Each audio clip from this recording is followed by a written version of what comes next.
Okay, so explore how Caroline Duffy presents thoughts and feelings about the absence of a loved one in New Year and make connections with one or two other poems from your collection. That is a beautifully phrased question.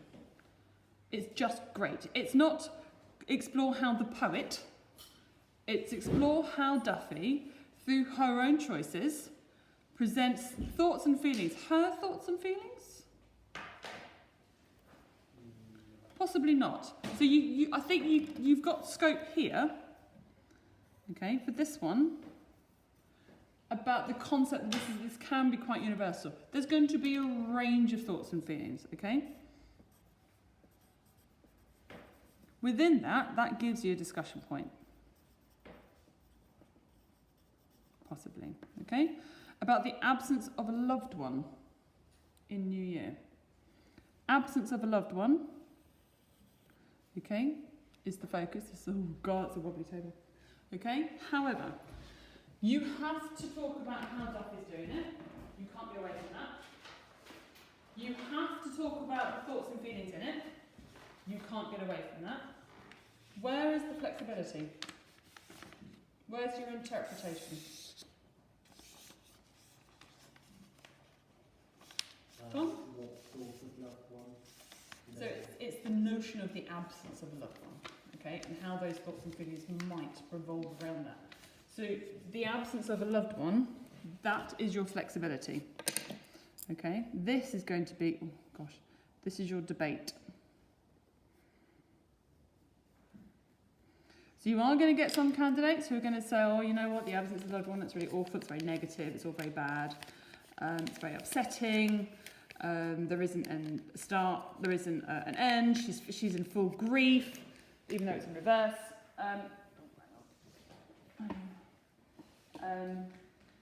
Could be a bit of a disaster, this is the end, the loved one was everything. But this absence, I think, is going to be your interpretation. Okay? Then you've got connections. That one. So it's where you think those bridges are. Okay? And that's going to be the important thing. But you need to be able to justify those bridges. One or two poems from your collection.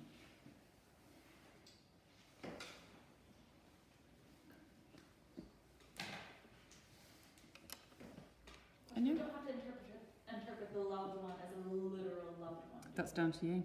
Because it's a loved one. That's what the question says. It says that, doesn't it? So it doesn't have to be literal. And because it's thoughts and feelings, it's that range, that possibility. So it could be that this is a homogeny of all sorts of different experience about a loved one not being there present. But how you interpret absence and a loved one is entirely down to you. You're the writer. Really. So what poems do you think you could use as your comparative point? Ollie? Elegy. Mm-hmm. About kind of this philosophical message of whether that absence and love is something that transcends death.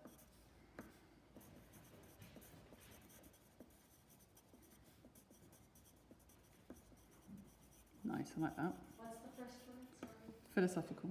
Oh no, sorry, I'm on the second one. Is that love? Tom? Rapture. Mm-hmm. How? It describes sort of the distance between love, but how it's still there, I guess. Not about the... Lover. Yeah.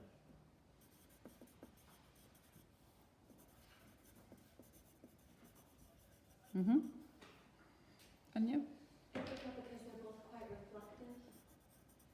Because this is kind of reflecting on the absence, whereas Ithaca is kind of reflecting on the absent person is almost like personification of an object. I think you need to be careful with that one. I know you're desperate to use Ithaca, but if you break the rule of that question, you'll be capped at level 2. So you'll be capped at half marks. Maybe you then, because in here it's kind of the loss of the loved one, whereas in you it's they don't want the loved one to begin with. So rather than So they want to maintain an absence. Yes. So think carefully about sort of the way that we've done the poems is that we've come up with our own view on them. This question, the test, one of the tests that you'll be presented with is how you can turn what we know and what we think and feel about the poems to fit this. Sorry.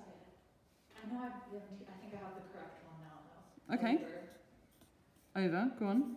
Because over it's quite literally at the end and it's kind of showing absence, but rather than the lover just being purely gone, it's like the old one is gone, but it's being reborn and it's coming back again. And that's a thought about absence and what absence means. Absence doesn't mean lack of something, it actually means the beginning of something. Yeah? So you need to define in your own minds absence. Okay, and throughout the poetry, what does that mean within these poems and what we know about sort of how she's writing and what we think about it, that then becomes your central conceit as part of your argument and therefore where you can draw your connections. Tom? Could you say betrothal? Because it's all about the fact they don't have the lover, but what they would do for the lover. And it's the absence of the lover that drives them to do what they do. Yes.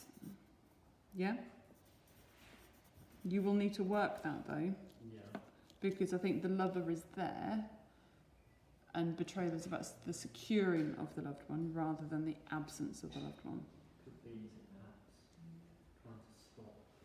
I know it's quite a long shot, I think. So I'm not saying no, It's quite a long. but you need to, your choice of poem is the make or break of this question. Yeah. So you need to make sure that, are you going to basically play risk or are you going to play safe and nail it? Because if you play risk, you could actually deal with a really conceptual response that shoots through the ceiling of the marks. Yeah. Or you don't get any marks or very many marks because you haven't quite got your head around or the concept is too abstract for you to be able to work it within the time that you've been given. If you play safe, it could be that your piece isn't particularly inspiring, but it's solid, it virtually guarantees and nails you marks, or it's just a bit dull and you don't have that creativity. So in the exam, I would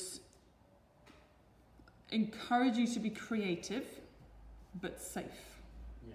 Because we're engineering these things and because we have got complete control, well, you have, you need to make sure that come Wednesday you are prepared with where you want to go, okay? But the first thing you need to make sure that you do is you have to define in your head what do you interpret as absence in relation to the rest of the collection.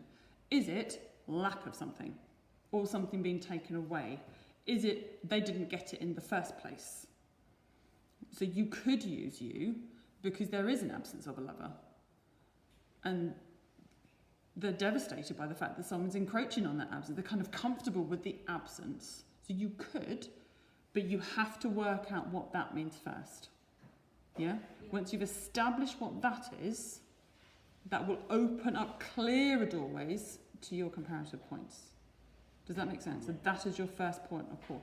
And that is the same thing for the anthology and for Gatsby, Streetcar, and also your creative writing. You need to understand, you've got to get in your head, what do I mean by this? How am I going to use this concept in relation to New Year, and then this poem, and then this poem, and you will literally see them open up in front of you.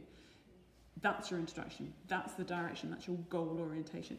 You don't have that, and you are going to be flailing around, making it up as you go along, and as a result, your marks won't be high.